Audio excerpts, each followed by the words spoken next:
അഭിമാനപൂർവ്വം പ്രഖ്യാപിക്കട്ടെ, കേരളം ഇന്ന് അതിദാരിദ്ര്യമുക്ത സംസ്ഥാനമായി മാറിയിരിക്കുന്നു. കേരളം അതീവ ദരിദ്രരഹിത സംസ്ഥാനമാണെന്നുള്ള ശുദ്ധ തട്ടിപ്പാണ്. November 1st, 2025 marks a potentially historic day for Kerala. The state government has declared Kerala as the first state in India to be free from extreme poverty. This announcement is based on the success of its Extreme Poverty Eradication Programme, or EPEP, as announced by the government. But what exactly does this declaration mean? And is the reality as clear-cut as the statistics suggest? The claim is monumental, especially considering a Niti Aayog study in 2021 already assessed Kerala's poverty rate as an impressive 0.7%, the lowest in the country. The government's figures are ambitious. They claim to have uplifted 59,277 families from this dire condition. To understand this, we must first define the target. Extreme poverty in the EPEP is defined based on 4 key parameters aligned with the UN Sustainable Development Goals: food, health, income, and housing.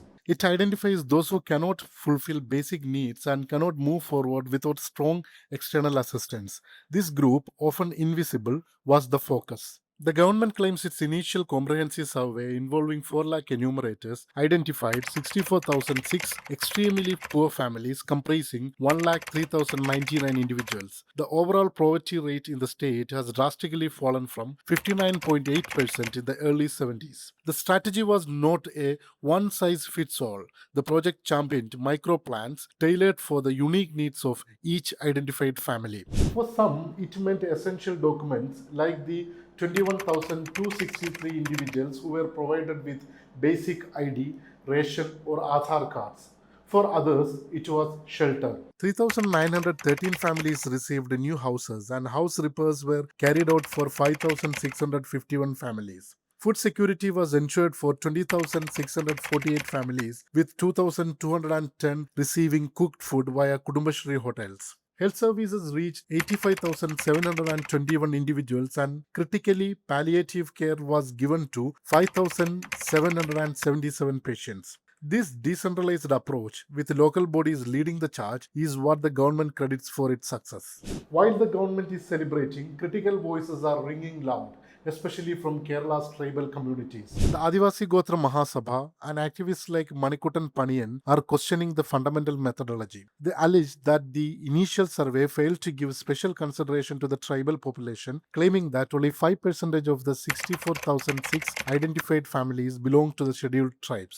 Activists point to Wayanad, which was recently declared extreme poverty free, saying that for many Paniya, Adia and Katunayakar communities, hunger, landlessness and unemployment remain a daily reality. The question is sharp. How can the state be declared free when thousands of tribal families reportedly still struggle to afford even one proper meal a day? The government's figures have also been publicly challenged by the political opposition. The controversy revolves around ration card statistics. In a response to a question in the assembly in September this year, the government stated that there are currently 5,91,194 AAY or Antyodaya Anna Yojana ration cards in the state, which are for the poorest of the poor. This figure dramatically contrasts with the government's list of only 64,006 extremely poor families targeted by the EPEP. The opposition used this response to accuse the government of using false statistics and exaggerating its achievements. Furthermore, a section of ASHA workers, key to the grassroots project, also criticized the poverty definition, saying the government's criteria were flawed while protesting for a higher honorarium. The very frontline workers responsible for the data, the ASHA workers, raised concerns. The Kerala ASHA Health Workers Association criticized the government's claim as false, even as they protested for an increased honorarium, which many found insufficient for their daily lives. The government did announce an increase in their monthly honorarium by rupees 1,000 just ahead of the declaration. This highlights a key problem. The criteria for defining poverty are themselves a point of contention. The government has acknowledged the challenge, already launching a second phase of the project focused on sustaining the achievement and ensuring the rehabilitated families do not slide back into extreme poverty. Kerala's declaration is undoubtedly a significant milestone, reducing poverty from nearly 60% to under 1% over decades. The success stories of individual families are powerful testaments to the EPEP's microplan approach. However, the counter narratives from tribal communities and the questions raised by the political opposition suggest that the state's journey towards true holistic poverty eradication is far from over.